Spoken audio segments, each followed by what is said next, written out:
कांग्रेस ने वैसे तो बहुत सारे पाप किए हैं और कोई पाप सामान्य पाप नहीं किए हैं। बाकायदा कानून बना के, घटिया कानून बना के पूरे देश के साथ गद्दारी किया है। 1991 में प्लेसेस ऑफ वर्शिप एक्ट बनाया और यह कह दिया अयोध्या के अलावा कोई और मामला कोर्ट जाएगा ही नहीं। हिंदू, जैन, बौद्ध, सिख के लिए कोर्ट का दरवाजा बंद कर दिया। 1992 में माइनॉरिटी कमीशन बनाया। माइनॉरिटी कमीशन कानून बना के उन्होंने एक ही तीर से दो निशाना साधा। पहले हिंदुओं को बांट दिया। बांटने का मतलब सिख को अल्पसंख्यक बना दिया, हिंदू को बहुसंख्यक। जैन को अल्पसंख्यक बना दिया, हिंदू को बहुसंख्यक। बौद्ध को अल्पसंख्यक बना दिया, हिंदू को बहुसंख्यक। जबकि जो हिंदू मैरिज एक्ट है वो सब पे लागू होता है। असली फायदा उनको मुस्लिम्स को पहुंचाना था, वो उन्होंने किया। उसके बाद एक और घटिया कानून बनाया 1995 में, जिसको कहते हैं वक्फ एक्ट। उसी वक्फ एक्ट को मैंने सुप्रीम कोर्ट में चैलेंज किया है। वक्फ एक्ट कानून बना के एक सरकार ने वक्फ बोर्ड बनाया। वक्फ बोर्ड का कॉम्बिनेशन क्या है? उसमें एक एमएलए होगा, वो मुस्लिम होगा। एक एमपी होगा, सांसद, वो भी मुस्लिम होगा। एक उसमें एडवोकेट होगा, वो भी मुस्लिम होगा। एक उसमें आईएएस ऑफिसर होगा, वो भी मुस्लिम होगा। एक टाउन प्लानर होगा या इंजीनियर होगा, वो भी मुस्लिम होगा। एक स्कॉलर होगा, वो भी मुस्लिम होगा। और एक मुतवल्ली होगा। कहने का मतलब 7 के 7 जो मेंबर हैं वो सारे के सारे मुस्लिम होंगे। अब पावर कितनी दिया? पावर ऐसी दिया कि अभी आपने सुना ही है कि तमिलनाडु में एक पूरे गांव को ही उन्होंने वक्फ प्रॉपर्टी घोषित कर दिया।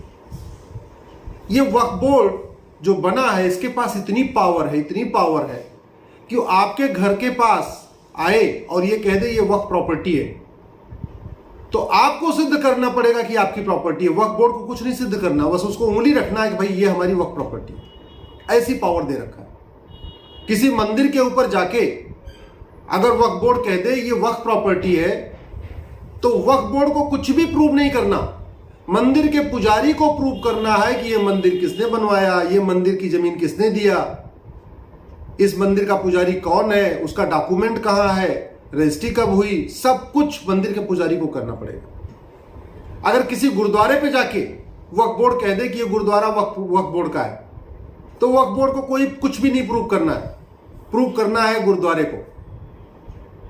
वहां गुरुद्वारे को ये प्रूव करना पड़ेगा, जो गुरुद्वारे को चला रहे हैं, गुरुद्वारे में जो मैनेजमेंट कमेटी में है, कि भाई ये जमीन उनकी थी, उन्होंने गुरुद्वारा बनवाया, तब से हम इतने लोग यहाँ पे रह चुके हैं और ये उसकी मालिकाना हक है। ये सब कुछ प्रूव करना पड़ेगा। ये सिचुएशन है। ऐसा कोई कानून हिंदुओं के लिए नहीं है कि हिंदू जाके कहीं कह दे ये जमीन हमारी है, ये हमारी हिंदुओं की जमीन ना, ऐसा कोई कानून नहीं। ऐसा कोई कानून जैन के लिए नहीं है, जहां जैन जाके कह दे भाई ये जमीन हमारी है।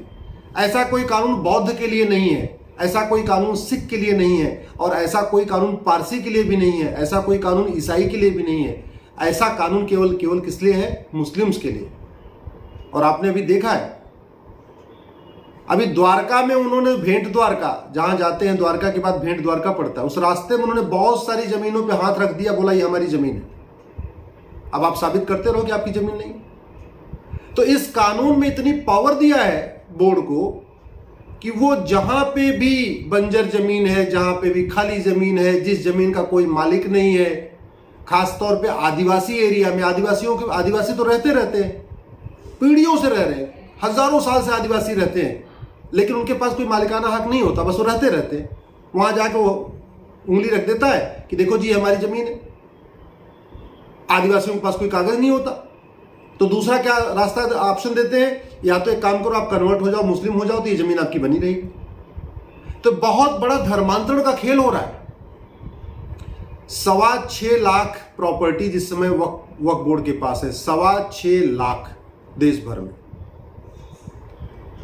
2 लाख प्रॉपर्टी पे अवैध कब्जा करके बैठा हुआ, यानी 8 लाख प्रॉपर्टी पे।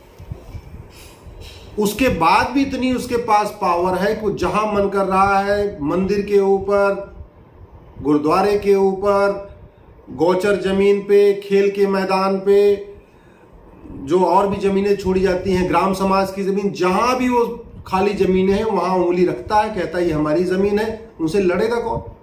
क्योंकि बाय द वे अगर वो वक्फ बोर्ड के पास, मान लीजिए वक्फ बोर्ड आपके पास आता है, आप रहने वाले मान लीजिए मुजफ्फरनगर के हैं या मेरठ के हैं, आपकी कोई जमीन है, आपकी जमीन पर अगर वक्फ बोर्ड कह दे भाई ये जमीन हमारी है, तो आप मेरठ या मुजफ्फरनगर की कोर्ट नहीं जा सकते। आपको उसके लिए वक्फ बोर्ड का जो ऑफिस है लखनऊ, वहां जाना पड़ेगा। तो सबसे पहली समस्या तो ये हो गई कि आप अपने जो डिस्ट्रिक्ट में जो कोर्ट होती है, जिला अदालत, वहां जा ही नहीं सकते, जाना पड़ेगा वक्फ बोर्ड के पास। वक्फ बोर्ड का हेड ऑफिस जो स्टेट का मुख्यालय कहाँ है? लखनऊ में। तो यानी आपको पहले तो मेरठ मुजफ्फरनगर से 600 किलोमीटर दूर जाना है आपको, और उस बोर्ड के सामने जाना जिसने खुद ही कहा था कि ये जमीन वक्फ की। तो वही कहते ना, वही दरोगा, वही चोर, वही जज, वक्फ बोर्ड ही कह रहा है ये हमारी जमीन है, वक्फ बोर्ड के सामने आपको सफाई पेश करनी है। ऐसा घटिया कानून भारत में कभी बना नहीं था, ऐसा घटिया कानून हो ही नहीं सकता। बेसिक स्ट्रक्चर जो कॉन्स्टिट्यूशन, उसके बिल्कुल खिलाफ। आर्टिकल 14 कहता है आप भेदभाव नहीं करेंगे, सब समान है, लेकिन भेदभाव कर रहा है, हिंदू, मुस्लिम, पारसी, ईसाई, सिख, जैन की भेदभाव कर रहा है। आर्टिकल 15 कहता है कि आप किसी के साथ दोयम दर्जे का व्यवहार नहीं करेंगे, लेकिन हिंदुओं के साथ दोयम दर्जे का व्यवहार हो रहा है। आर्टिकल 25 कहता है कि फ्रीडम ऑफ रिलीजन है, राइट टू रिलीजन है, लेकिन वो आपके और हमारे धार्मिक स्थानों पर वक्फ बोर्ड कहते हमारा है, तो आप कोर्ट भी नहीं जा सकते, आपको उसी बोर्ड के सामने जाना पड़ेगा। आर्टिकल 26 कहता है सबको अपने अपने धार्मिक स्थानों के मैनेज मेंटेन करने का अधिकार है, ये तो उसके भी खिलाफ। अगर ये अल्पसंख्यकों के लिए बनाया गया था वक्फ बोर्ड, तो फिर तो ये जो पावर दी है मुस्लिम्स को, ये पावर सिख को भी होनी चाहिए थी, जैन को भी होनी चाहिए थी, बौद्ध को भी होनी चाहिए थी, पारसी को भी होनी चाहिए, यहूदी को भी होनी चाहिए, ईसाई को भी होनी चाहिए। तो माइनॉरिटीज के लिए भी नहीं बनाया। माइनॉरिटीज में भी केवल एक माइनॉरिटी, जो माइनॉरिटी अब है नहीं, मैं इसलिए नहीं कहता हूं माइनॉरिटी है कि पाकिस्तान की पूरी जनसंख्या, पूरी जो पॉपुलेशन है वो 22 करोड़ है, और भारत में 25 करोड़ मुसलमान रहते हैं, 25 करोड़ से ज्यादा ही रहते हैं, 30 करोड़ के आसपास रहते हैं। तो मतलब पाकिस्तान की टोटल पॉपुलेशन 22 करोड़ है, और भारत में 25 से 30 करोड़ मुस्लिम माइनॉरिटी कहलाते हैं, अल्पसंख्यक कहलाते हैं। हालांकि वो अलग विषय है, वो मेरी अलग PIL है, लेकिन आप इसको समझिए। मेरा आपसे आग्रह है, इस वक्फ बोर्ड को खत्म करने के लिए अपने अपने सांसदों को चिट्ठी लिखिए, उनको फोन करिए, उनको SMS करिए, उनको WhatsApp करिए कि इस कानून के खिलाफ वो बोले, अभी पब्लिकली बोले, सरकार को चिट्ठी लिखे इस कानून को खत्म करने के लिए, और जब संसद का सत्र आए तो वहां प्राइवेट मेंबर बिल पेश करें। क्योंकि देखिए, समाधान, किसी भी समस्या का समाधान फेसबुक पे लिखने, WhatsApp पे लिखने, ट्विटर पे लिखने पे तो नहीं होगा। समस्या का समाधान केवल 3 है, या तो सड़क पे लाखों करोड़ों लोग निकले, या तो संसद में हंगामा हो, संसद में ये सवाल उठे, और या तो सुप्रीम कोर्ट में याचिका हो, सुप्रीम कोर्ट इस कानून को खत्म करे। 3 ही तरीका है, किसी भी गलत काम के समाधान का 3 तरीका है, सड़क, संसद, सुप्रीम कोर्ट। सड़क पे लोग निकल नहीं रहे, संसद में लोग सवाल उठा नहीं रहे, तो मेरे पास तो एक ही रास्ता है, सुप्रीम कोर्ट का। वो रास्ता मैंने अपने चुना हुआ है, जहां जहां मुझे गलत लगता है मैं सुप्रीम कोर्ट जाता हूं। लेकिन मेरा आप लोगों से भी आग्रह है, केवल सुप्रीम कोर्ट में PIL के दम पे कब तक काम चलेगा? कितनी PIL होंगी? अरे मेरी भी एक टाइम है, मेरा भी एक लिमिट है, पढ़ने की लिमिट है, मैं कितना पढ़ूंगा? और वैसे भी मतलब घटिया कानून बनाए सांसद और हम उसको चैलेंज करते रहे, ये कब तक चलेगा? आखिर डॉक्टर कोई गलत दवा दे देता है, डॉक्टर की गलत दवा से लोगों की मौत हो जाती है, तो डॉक्टर को घेरते हैं कि नहीं घेरते? अगर कोई ड्राइवर गलत गाड़ी चलाता है, एक्सीडेंट हो जाता है, तो ड्राइवर को घेरते हैं कि नहीं घेरते? कोई टीचर गलत तरीके कोई गलत काम कर देता है स्कूल में, उस टीचर को घेरते हैं कि नहीं घेरते? तो सांसदों को आप लोग क्यों नहीं घेर रहे? आखिर सांसदों को वेतन, भत्ता, गाड़ी, बंगला, pension, free air ticket, free rail ticket मिलता किस लिए है? भारत के अंदर घूमने का, विदेश घूमने का जो फ्री उनका पूरा खर्चा चलता है, किस लिए मिलता है? केवल घूमने के लिए मिलता है? केवल बतौलेबाजी करने के लिए मिलता है क्या? केवल भाषण देने के लिए मिलता है? मेरा आप लोगों से आग्रह है, पार्टियों की पॉलिटिक्स से ऊपर उठिए, जिन पॉलिटिकल पार्टियों के भरोसे आप बैठे हुए हैं, जिन नेताओं के भरोसे बैठे हुए हैं, ये 20-25 साल आपको कोई नहीं बचाने वाले, कोई नहीं बचाएगा।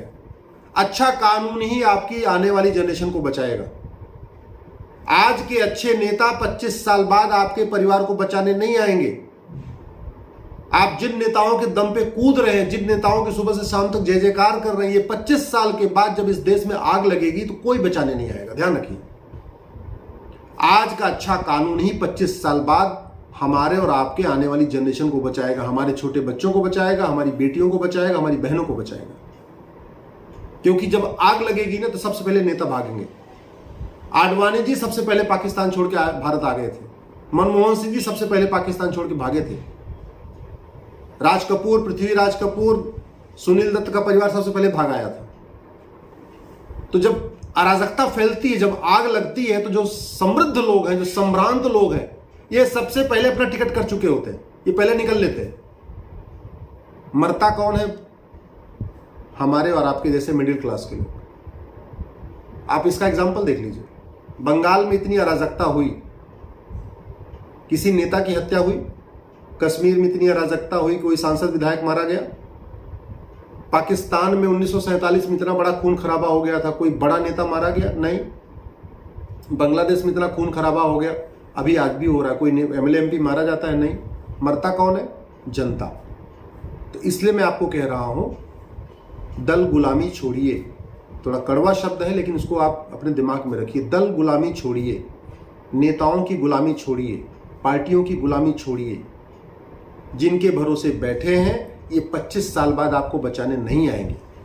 25 साल के बाद अगर हमारे आपके बहन बेटियों को, हमारे बच्चों को, हमारे आने वाली पीढ़ियों को बचाएगा तो आज का अच्छा कानून बचाएगा, आज के अच्छे नेता नहीं बचाएंगे। इसलिए जहां जहां गलत लगता है उसके खिलाफ आवाज उठाइए। आपको अगर मेरी बात अच्छी लगी हो, ये वीडियो मुझे ठीक लगा हो, आप मेरी बात से सहमत हो, तो इस वीडियो को कम से कम 5 लोगों को फॉरवर्ड करिएगा और उनको कहिएगा ध्यान से सुने इसको। फेसबुक पे जरूर शेयर करिए, ट्विटर पे जरूर शेयर करिए, व्हाट्सएप पे जरूर शेयर करिए, टेलीग्राम पे जरूर शेयर करिए। इसको मैं अपने यूट्यूब चैनल पे भी डाल देता हूँ, वहाँ से लिंक भी आप शेयर कर सकते हैं। मेरे टेलीग्राम ग्रुप पे मैं पूरा वीडियो डाल देता हूँ, आप वहाँ से डाउनलोड करके अपने फेसबुक पे इसको अपलोड कर सकते हैं। जय हिंद, जय भारत।